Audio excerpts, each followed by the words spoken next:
Welcome to the Artist Advisory Hotline, the podcast for artists who want valuable guidance and honest answers on how to grow their careers and develop their new project from leading art world experts and artists. Here's your host and founder of the Artist Advisory, Marina Granger. Tune in as she gets you the answers you deserve.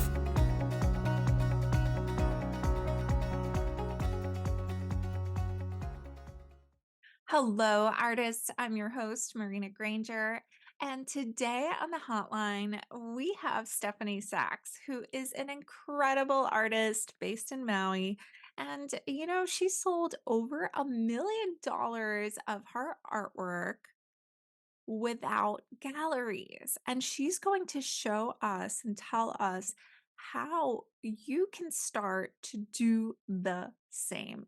She has created an incredible course called Artists Make Money, and I'm so honored that I was able to help her on the back end of this course, like put the course together. So I can't wait to amplify her message to you. I am so incredibly proud of her and very, very honored to have been able to work with her in the capacity of a course creator and as an artist. And so it has just been so cool. Her work has recently been featured in New American Paintings. She has studied at Skowhegan and has a BFA from the University of Washington at St. Louis. And she has an incredible heart for community. I mentioned that she is living in Maui. She's been there for decades. And she has pulled together the resources of her community after the Lahaina fire. Now, she lives in Kihei, which is nearby Lahaina. And as a matter of fact, I met her in person on Maui uh, in January 2023 when I went there with my best friend. So that's like pretty much a year ago. Met her after working with her a little bit virtually. So it was like super cool. And we talk about that a little bit in our interview because we had an incredible meeting. I'm just going to say I came to hang out at her friend's house who had many of her paintings hanging up there. And we were just like having a cute little wine in her friend's yard in Kihei. I think it was in well, maybe it wasn't. I don't know. Stephanie, you're going to have to tell me. I forgot the neighborhood. But it was super, super cool because I had never seen this before. But we witnessed two butterflies mating for like, I don't know, they were mating for literally like 2 hours. Like the whole time I was there, they were mating. So I was like, this is a sign from the universe that something fruitful is going to come of this. And something fruitful did truly come of this. Stephanie launched this course a few months ago. And since then, she's helped dozens of artists. And she has even helped one artist that she talks about make 7 sales, 7 commissions in one day, sell 7 commissions in one day from like one post. She is just incredible, and I cannot wait for you to hear this. Now, stay tuned and check the show notes, but don't check them just now. In the show notes, there's a link to a free masterclass that Stephanie teaches, and it's super, super valuable. But guess what? There is stuff in this interview that I want you to hear before you even watch that masterclass. So go ahead. Take a moment and dive right in. And I gotta say, her method is just so gentle. It is so sustainable and really welcoming, right? And I did mention that she lives on Maui. So, yeah, like after that terrible, terrible fire in Lahaina, she knew so many people there. She knew so many artists who were affected. She ended up helping her community incredibly. And I've watched her do this with her network on Facebook and through her emails. And it's just incredible. So, like, kudos to Stephanie. And I'm like so, so delighted to have her on. She's just an angel and an incredible artist. So, Yeah, let's tune in. Hello, Stephanie. I'm so excited to see you, or should I say aloha? Aloha, Marina. I love that. You are tuning in from Maui, which is so magical. And I'm so grateful to have you on this podcast. I am so grateful to be here. I love all you do. Yay! Likewise. So, Stephanie, let's tell our listeners what you do in a nutshell. You help artists make money. And I wanted to ask you, how did you start to make money yourself as an artist before we dive into telling artists how they can make money? I want to hear your story. Well, thank you, Marina. That's a great question. I moved to Maui right after art school, and I knew nothing about making a living. And I lived in a shed. I had no electricity. I had a hose for running water and an outhouse. And even then, I still paid like $300 a month. It was a really long time ago. So $300 was actually a lot of money, but that's how expensive Maui is. And I was just determined to make a living. And I didn't have a clue. I tried so many things. Actually, at the beginning, I drew portraits on a street corner. And that's how I first started to make a living. So I've done everything. But what really helped me was learning really key things about sales and what sales really was about, and how it wasn't about being pushy and it was about making genuine connections with people and having long-term collectors. And so that is how I really started to make the kind of living I make now, where I have collectors all over the world, and they come here and they're so excited to see me, and I have great relationships, and I even go places and meet up with them. And it's really fantastic to have collectors who want to see your new stuff, care about you as a person, love what you're doing, let you change over time, and still support you and want to be a part of your artwork. That is so fun, and it's so cool that you're doing this in Maui. You know, a lot of the time we hear, "Oh, if you wanna make a living as an artist, you have to be in, like, Paris or New York or something like that," but you're doing this in Maui, which is a place that I wanna really connect with the art world, although you've created this beautiful community where you are as well, right? Do you wanna tell us a little bit about that? Maui turned out to be, when I got here, there was just a little bit of a hint of an art scene going on, and now there's definitely a full-blown art scene going on here. The fires really did put some damage into that art scene because Lahaina, I think, lost almost 30 galleries in the fires.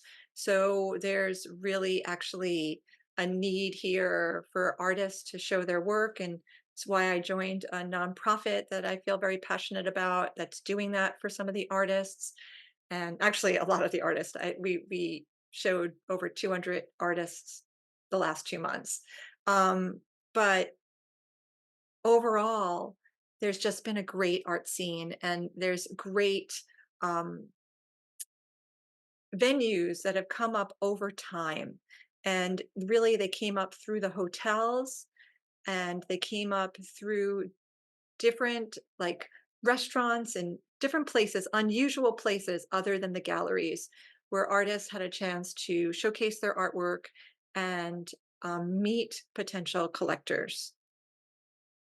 I love that. And tell us a little bit about the kind of art you make. Tell us about you and your, like, what do you make? Tell us about your paintings.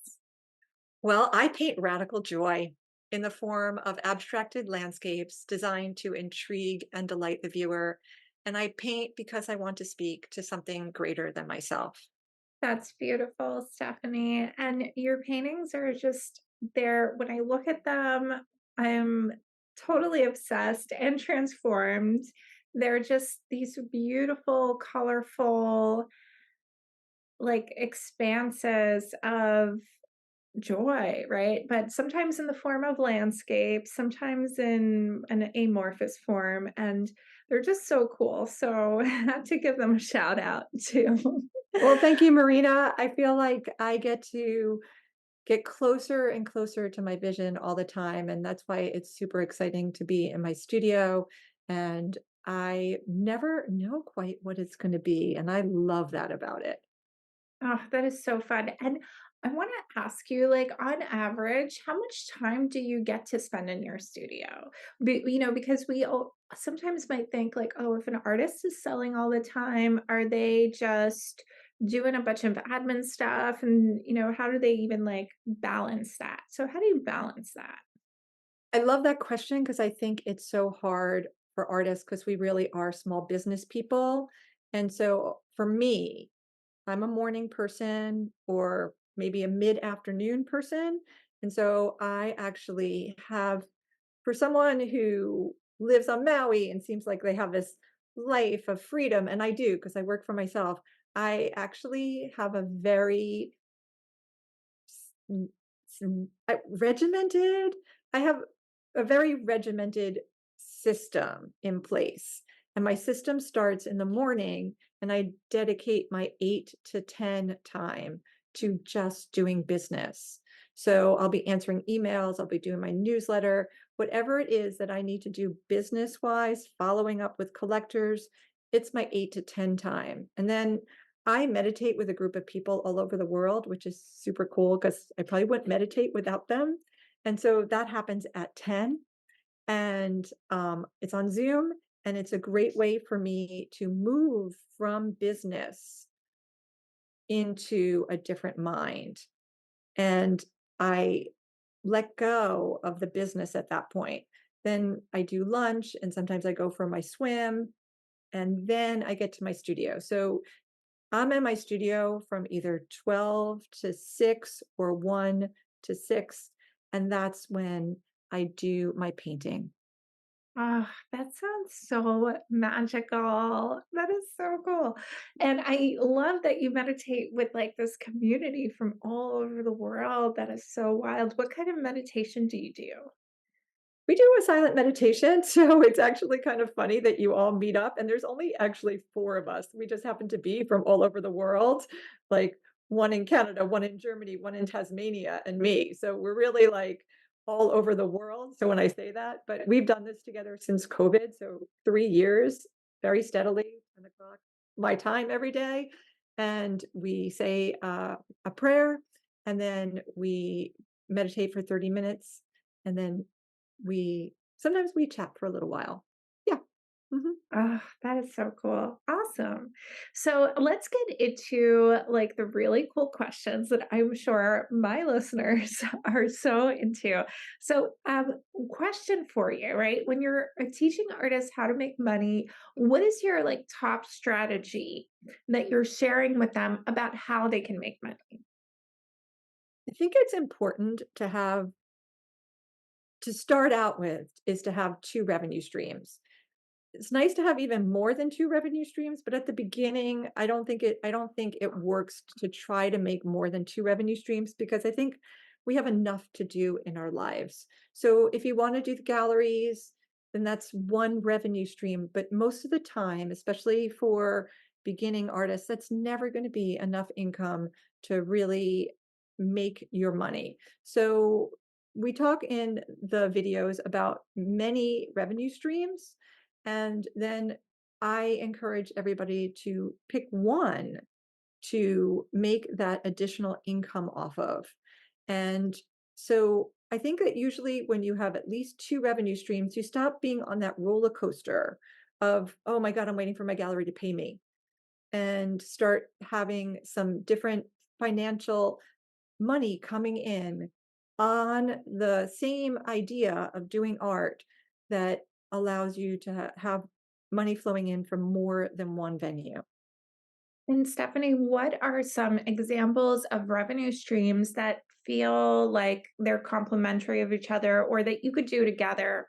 So, what are just some pairs that you have seen so far?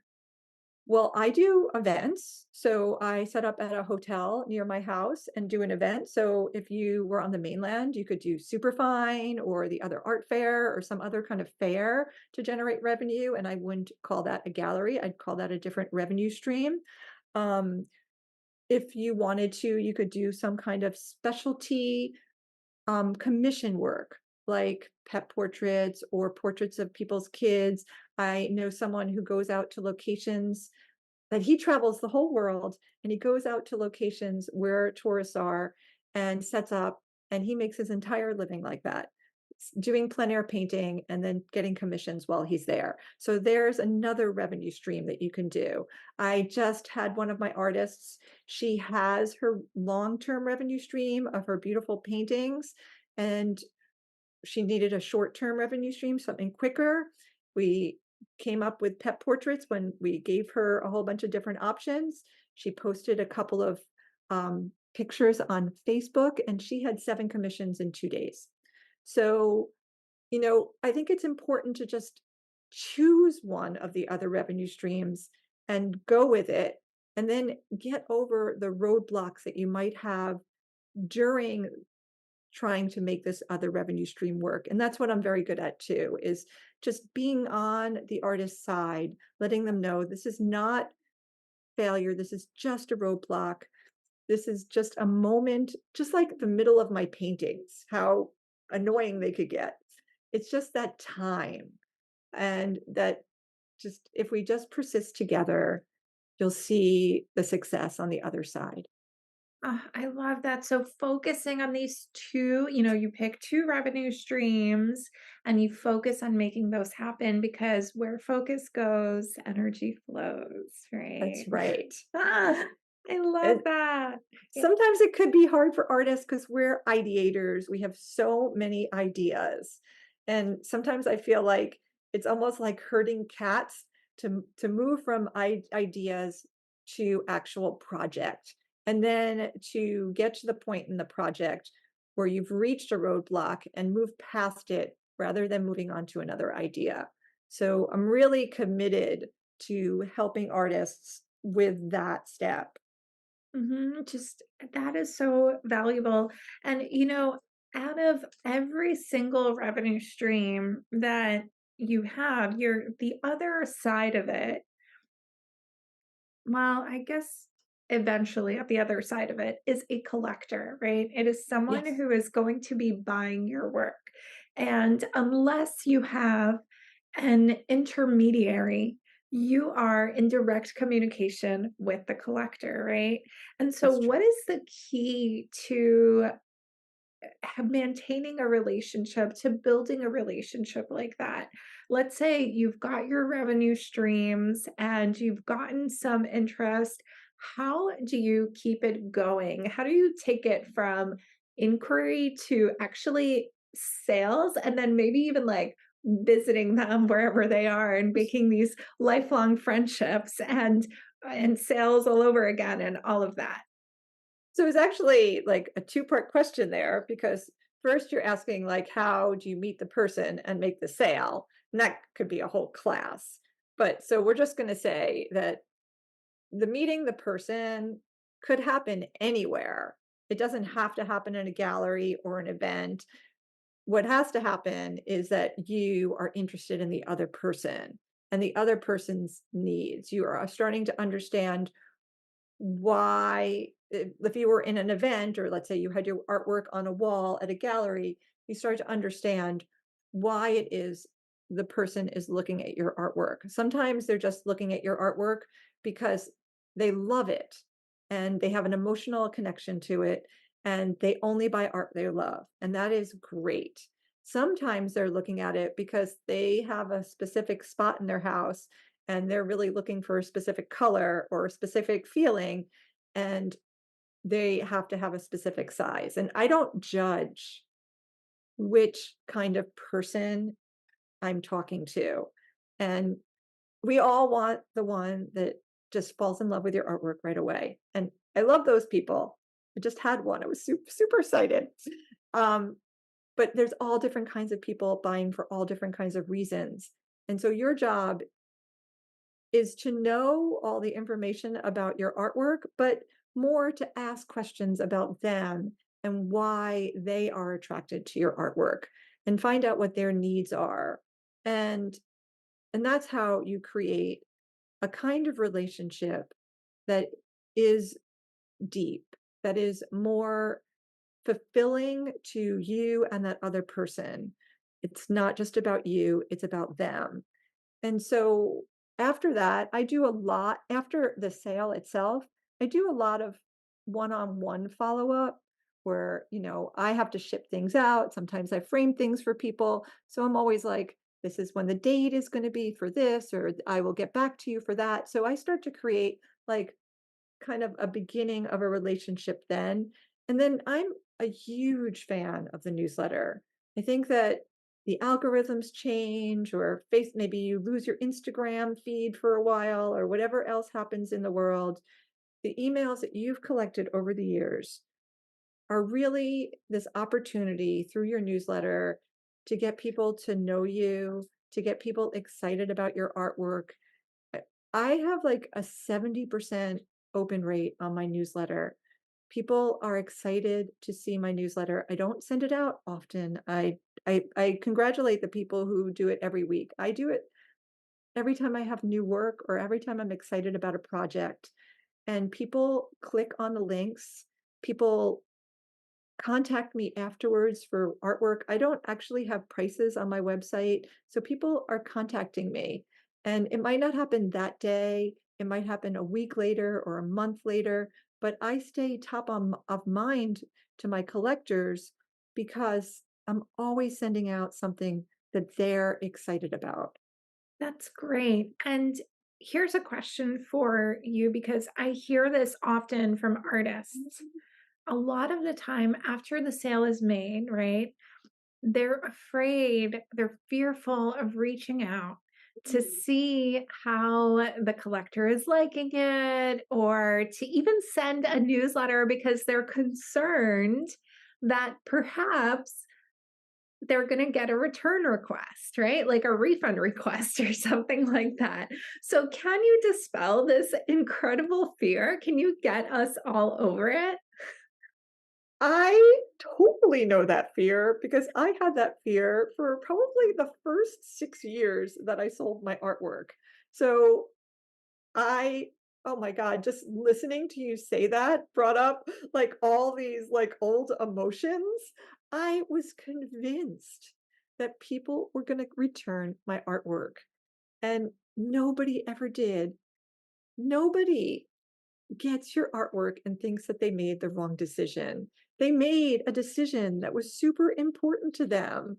They love your artwork, and when they've met you, they loved meeting you or they wouldn't have bought your artwork. So you've had this twofold thing where they've met you, they've started a relationship with you, they loved your artwork, they purchased it, it was right for them. And you will be shocked when you send out that follow up email how excited they are to tell you that they're excited about their artwork. So please do that. They are so excited. Okay. Thank you for we all needed to hear that. That was huge, right? Like, guys, get out of your own head. Like, it's okay. Like, they love your work, right? Love it. Love They it. love it. They love it. They bought it. They love it. Mhm. So that is beautiful. I wanted to ask you also, we're in the world of Instagram, right? I'm sure that a lot of people listening to this podcast have one social media account at least, right? And they have so many people reach out to them and ask them, or say something like, "Oh, I love your artwork." And you're like, "Well, is this person going to buy it?" Like, how do you take it to the next step? What are some pointers that you might have for us if we're getting some sort of engagement with, or not for us, for pointers you have for artists who are getting some sort of engagement on social media and they're like, "Ugh, I feel like I could make that sale, but I don't know exactly what to say." Yeah, so it's really great to understand the different kind of things that people are asking you. So if someone says, "Oh, I love your artwork, it's so pretty," it's really not a time to DM yet, but it is a time to start a conversation. And when I say start a conversation, I'm talking about asking the other person questions to get to understand what their needs are and why they're looking at your work. So if someone says, "Oh, your artwork's so pretty, I really love it," you could say, "Wow, thank you. I totally appreciate you reaching out to me. It means so much to me. What of my artwork caught your eye?" So now you're starting to like get more specific, and that is so important in understanding what it is the person is looking for. So as you get more specific, and then they're very much like, "I like this work," then you can start DMing them. And maybe they've asked you, "What size is this?" or "How much is this cost?" That's a great time to start DMing them. And then when you're doing that, you continue to ask questions and understand what they're looking for, what roadblocks they might have in buying your artwork, and ask them those types of questions. Every time they answer one of your questions, you ask another question until you are ready to ask for the sale. And asking for the sale can be just as simple as, "I see this really seems to work for you. I see you have a heartfelt connection to it. Would you like me to ship it to you?" And that is as simple as it needs to be. And you can do this online. I've done it many times. And then just send them the invoice and keep in touch with them. Then get their email and keep in touch with them through email.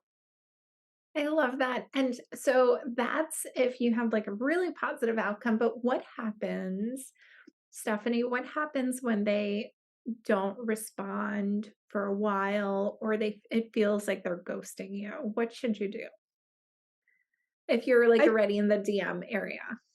I think you can't. Well, I think there's two things. I think if you have gotten to the DM part and maybe you've talked about price or size and they haven't gotten back to you, I think you could circle around and then say, like, "Hey, we seem to have lost touch. I just want to check in that I've answered all your questions. Do you have any questions or concerns for me?" And Mm. then you could see if they are actually a lead. Maybe they've decided that they can't afford it right now or something like that. Um, you could get to a point where you could ask them, "Is this about price?" But I don't know if very many artists are ready to.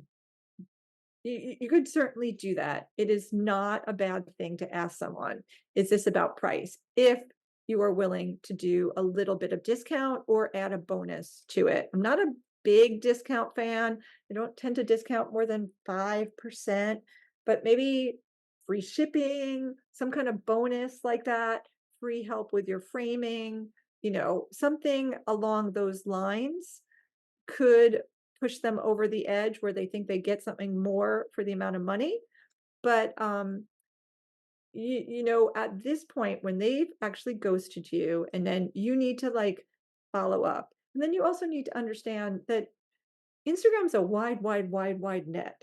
It's not a small net.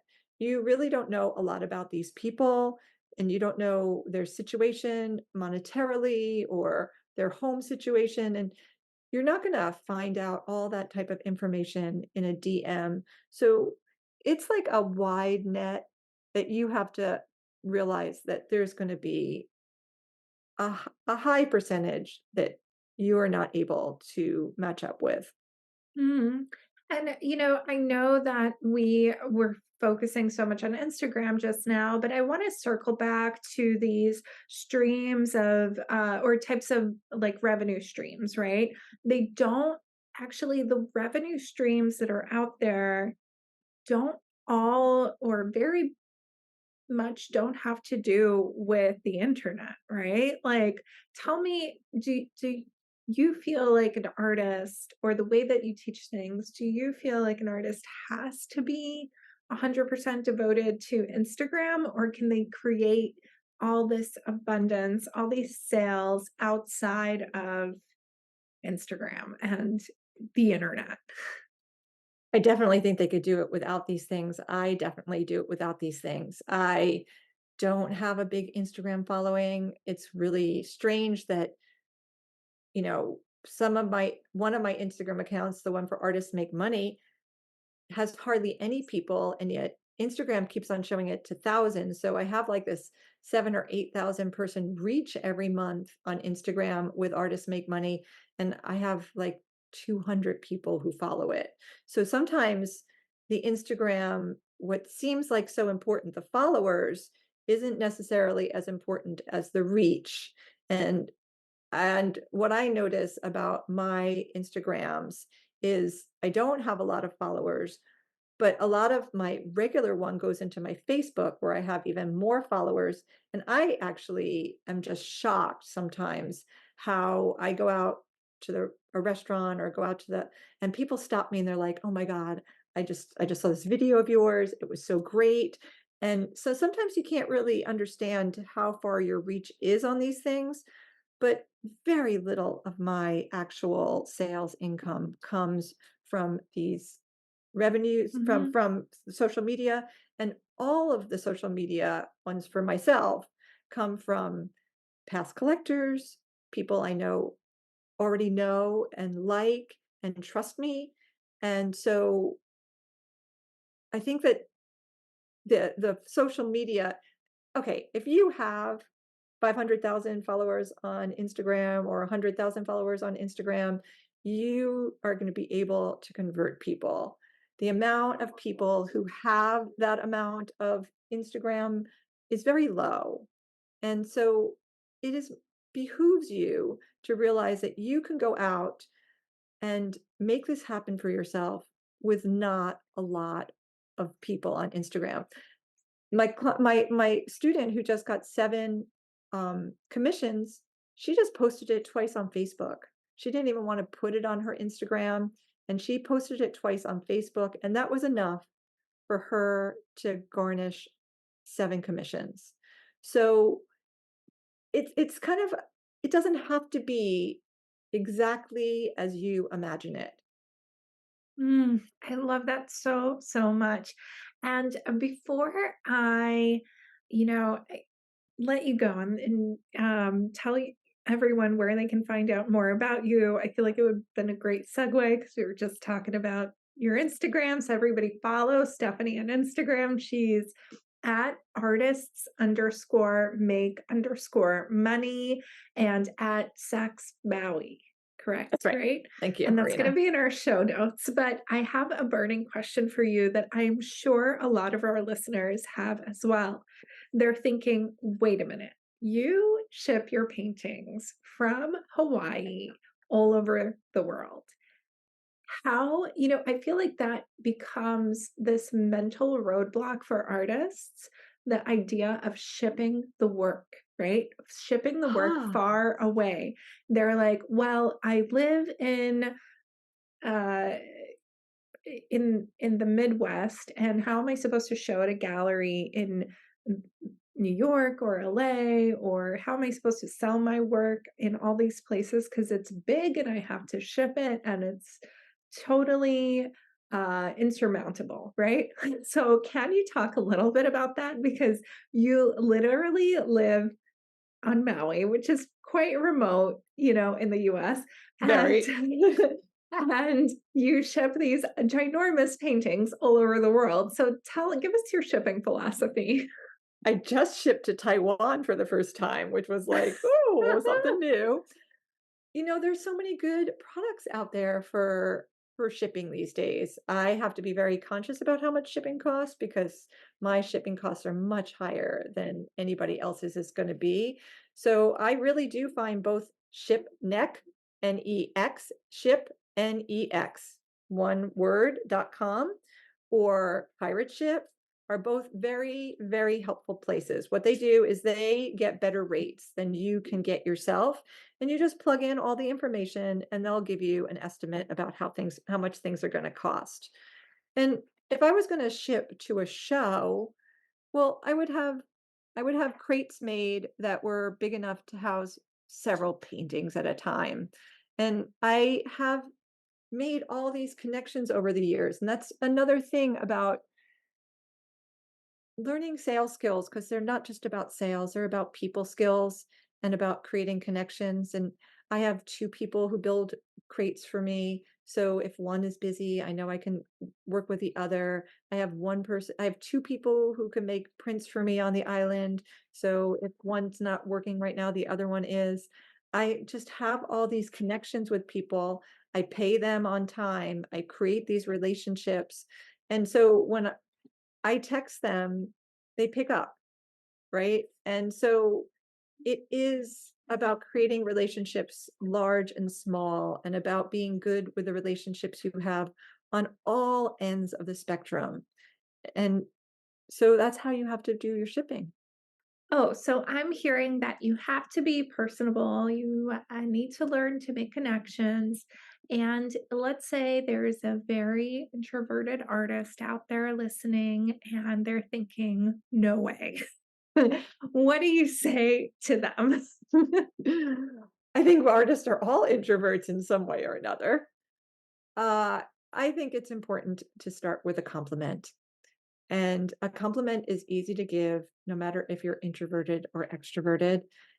And it's really about being observant and not thinking about yourself. And, we all talk about being in the here and now. And that's what a compliment's really about, because you are looking at another person and you are seeing something special in them and you are letting them know it. And when you do that and you thank people for the jobs that they've done for you, and you just are courteous to them, that's all that needs to happen for people to want to be around you and want to offer you opportunity. Oh, I love that, Stephanie. That is amazing. All right. So, thank you so much for that. Can you tell our listeners where they can learn more about how they can make money as artists? And also, they already know your Instagram. We'll put it in the show notes, but tell us a little bit more about how they can learn more about you and how they can work with you. Thanks, Marina. So they could go to artistmakemoney.co.com. And there is a free masterclass on how to sell your art without being pushy, which I think is super important for artists. It really gives you the beginning basics about how to feel at ease talking to potential collectors and not make it like, when I have to admit, when I first started, I didn't even know that sales were going to be part of going to events or seeing. I just thought I was going to put up my work and people were going to see it, and that was it. So I came at the same place that everybody else did, and I had to learn these skills. And so I want to say that they're completely learnable skills. And it's a very simple core. The masterclass is a very simple way to start getting the idea about how to ask the right questions to be of service to the people around you. And then if you're wanting to take my class, I'm really committed to the people who take it. I really see them through a project. I personalize the class for them.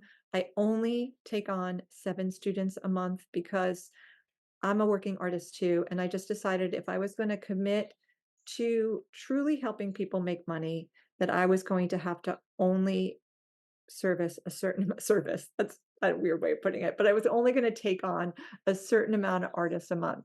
So they have to be willing to work because I'm going to be willing to work for them. And if that fits who you are, then please join my class. And you'll see the link in the masterclass. Ah, I love that, Stephanie. Thank you so much for joining us today. It is always a pleasure to hang out with you, and hopefully next time on Maui. I'd love to see you back here on Maui, Marina. That would be super fun. Yeah. Yeah. All right. Well, thank you so much, and see you next time. Aloha. Thank you so much for listening. Support your community by sharing this podcast, leaving a review, and follow The Artist Advisory on Instagram at @the_artist_advisory, and visit us online at www.theartistadvisory.com.